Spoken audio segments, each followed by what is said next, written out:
One of my favorite games that was ever made is Resident Evil 4, and I've played that on the GameCube. I've tried the PS2 version, the Xbox version. I even had it on my Switch at one point. But overplaying it, one of the versions that really stuck out to me was the Wii version, and that was purely because I had motion and movement controls. So even though there were better versions with higher resolutions, the Wii version was a version that, for me, I thoroughly enjoyed because I thought being able to control Leon's gun using the Wii remote felt so much better and more natural than using its standard controller. However, when I saw that they were remaking it for the Oculus Quest 2, I was a little iffy because I was wondering to myself, are they going to be able to translate that experience properly to a first-person view and, of course, translate it correctly into the VR space? And I've beat this game now. I've played through the Mercenaries. I've been replaying this again. So in this video, I'm going to give you my thoughts on this game, especially in the wake of Resident Evil 4 being remade for modern consoles, and let you know my take on it when it comes to playing this in virtual reality. And I'm going to actually just show you a quick little playthrough as well of a new Plus game mode after having beaten it multiple times, and give you my verdict on if it's worth picking up for your Quest if you haven't already.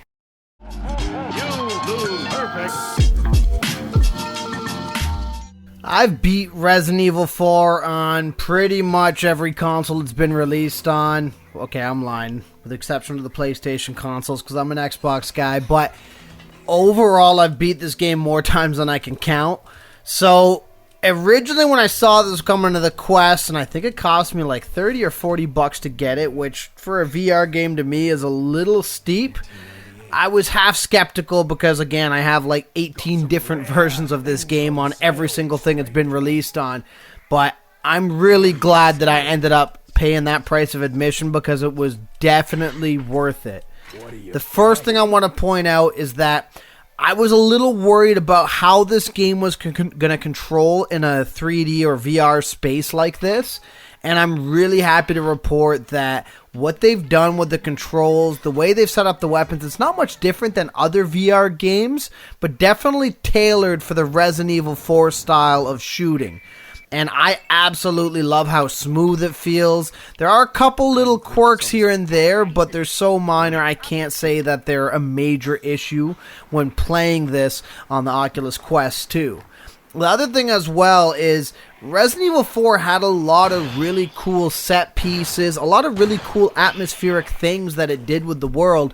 And in some cases, I felt like playing it in third person on the GameCube or any of the later consoles, you kind of missed out on some stuff. And being able to play this in a virtual reality space and being able to move around, duck, and look at things directly, I thought it added a whole new layer to this game's world, and I have to say I've never been more immersed in Resident Evil 4's world than this, and that's not just me being corny because it's in VR, but the way they've scaled everything, it just works so well to me. The other thing that it also did was, and again, this is just a quick playthrough of me starting a new game plus mode, but later in the game with some of the more tense moments or more horde-heavy moments of the game, I felt like it actually made the game feel a lot more survival horror than any of the console versions even did. And I think part of that's due to the fact that you have to juggle guns on the fly, and also the fact that it feels like, especially when the enemies are standing face to face with you, it feels like they're more in your face than they would have on the console. So playing it this way felt a lot more like a survival horror game in some cases than than the console set out to even do in the first place. Like, I know Resident Evil 4 became kind of an action-heavy game and kind of changed the series for the better or for the worse, depending on your opinion of Resident Evil. But I thought that having this in VR and having to juggle weapons on the fly while enemies are coming at you and running towards you, there was definitely some moments where I actually felt scared, which I don't think I ever felt on the console version, even in some of the later parts of the game.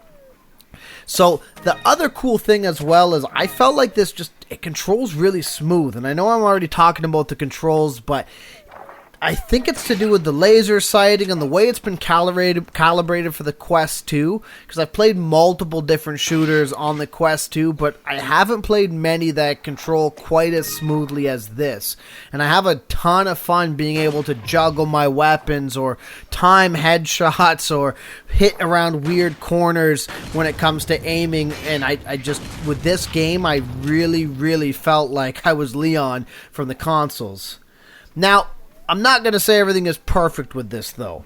There are some things that I dislike. The first thing being, I'm not really sure what I think about the way the cutscenes are formatted. What I mean by that is, I'm not sure I really care for that weird widescreen letterbox thing that they do. It just seems a little awkward, and it might even just be because the video quality kind of looks weird as well. I could be wrong. Maybe that's just me. I'm not, but then on the inverse here, I also am not sure what sort of alternative they could have done.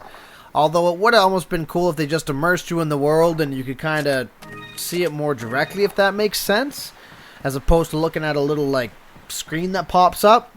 The other thing as well is some of the third-person movements I wasn't really sure I cared for. I thought it was really awkward seeing Leon kind of just go into the third-person view, which to me was weird. I understand that some of it, like a spin kick, might be a little awkward or make some people dizzy, but for me, because I felt very immersed in this world, it would have even been cool if they, made the camera force you to spin and kind of pull that off, even if it makes you dizzy, and be able to turn that on or off, as opposed to Leon going into a third-person view and doing that. Even when it comes to moving boxes and stuff like that, you end up getting like a third-person view of Leon, which to me just was kind of weird. Even that, like, especially because in some cases, if you jump over a fence, for example, the game just kind of moves you a bit. I was okay with that. So even if they could have done that with the pushing of the boxes, or even allow you to, put your hands up, and if you have enough space, do it as an option, I would have at least appreciated, purely because having Leon go into third person just seemed weird to me. And I know it's probably harder to translate that sort of thing in that world, but they were able to adapt things like being able to open doors and cupboards pretty successfully. So I'm unsure why they couldn't have at least given that a go, or even given that as an option. And I could be wrong, maybe that is somewhere in the options. I did try to look, but I didn't see anything that seemed to have been able to adjust that. So overall, I want to say that this version of Resident Evil 4, as far as I'm concerned, in my mind, and maybe this is going to be controversial to some of you guys, this is the definitive version of Resident Evil 4. To me, the way the game controls, the actual world is adapted so well for virtual reality that on the Oculus, I'm even considering this probably the best game that I played on the Oculus. And again, I've played many games on that device, but this game in particular, to me, is absolutely incredible. I love everything about it, the way it controls, even the way it looks. I don't even think I've really experienced any slowdown at all, so the game overall is just so much fun to play, and such a great classic that was made way better being put onto the Oculus Quest 2. And for me, with the remake coming out, which I'm almost certain I'm going to buy because I bought every version of this game already anyways, I'm almost wondering how much I'm even going to enjoy it at that point, having played this game on the Oculus Quest. So overall, if you have not picked this game up, you are doing yourself a huge disservice. And even if you weren't a fan of Resident Evil 4 back in the day, if you're a fan of great shooters on the Oculus Quest, I'm going to tell you right now that there's probably not a better single-player experience than this one on the Quest. And overall, it's just a fantastic game. I heavily recommend anyone who doesn't have this to grab it on your Quest.